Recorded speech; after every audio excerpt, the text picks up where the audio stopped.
1 minute ago, something huge just shook Canada's political core. Breaking headlines screamed, Mark Carney has resigned. And even more shocking, Pierre Poilievre just made his move. But what if we told you? Carney never actually stepped down. What happened behind closed doors was far more calculated, and far more dangerous, than anyone expected.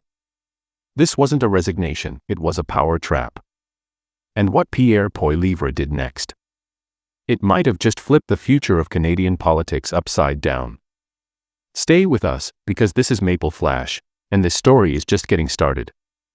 It began with a single anonymous leak, blasted out on social media at 6:04 a.m. Eastern. A screenshot of what looked like a resignation letter, signed by Mark Carney, time-stamped, official, and explosive. Within minutes, hashtags were trending. Hashtag Carney gone. Hashtag Pierre takes control. Even international outlets like Reuters and CNN picked up the story. But behind the chaos, one thing was missing. There was no confirmation from the Prime Minister's office. Not a word. Not a tweet. Not a press release. Just silence. Until Pierre Poilievre walked up to a podium and dropped a political bomb. With the media in a frenzy, Pierre appeared in front of a roaring crowd in Calgary. Wearing his signature smirk, he said, "Leadership changes require strength. I'm ready." He never confirmed the resignation. He didn't need to. Because in that moment, he positioned himself as the next in line.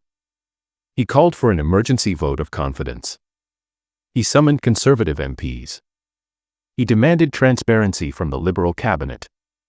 And suddenly, the story wasn't about a resignation. It was about a takeover. Sources close to Parliament began to whisper. The letter. It was real. But it wasn't submitted. It was a draft, a political decoy, planted during internal Liberal tensions. Carney had written it weeks earlier, during a crisis meeting over G7 fallout and plunging approval ratings. But he never intended to use it. So how did Pierre get it? Leaks. Deep leaks. Political chess at its most ruthless. Pierre's team allegedly intercepted the draft through unofficial back channels and released it as breaking news to force Carney's hand. It wasn't just opportunism, it was a psychological ambush. Social media exploded with panic, celebration, confusion. Supporters of Poilievre took to Parliament Hill, waving signs. It's time. Poilievre for PM now. Meanwhile, Liberal voters flooded the Prime Minister's office with calls, emails, and pleas for clarity. And finally, after 6 hours of silence, Mark Carney appeared. At 2:11 p.m., Carney stepped into the national spotlight. No notes. No teleprompter.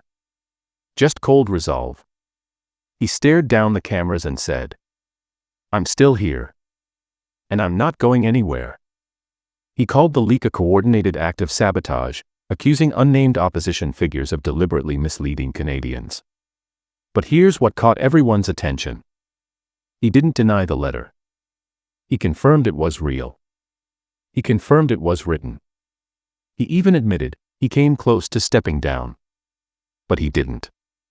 And now, the war was official. Within hours, Parliament was in chaos. Opposition MPs walked out of question period. Emergency committees were called to investigate the leak. Rumors swirled that Poilievre was preparing for a snap election.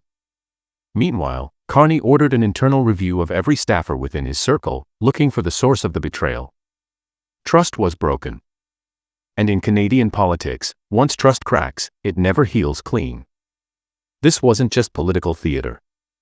This was the beginning of a full-blown political crisis. Because now, every move Carney makes will be shadowed by doubt. And Pierre?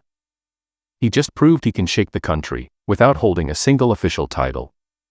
This was more than ambition. It was strategy. It was disruption.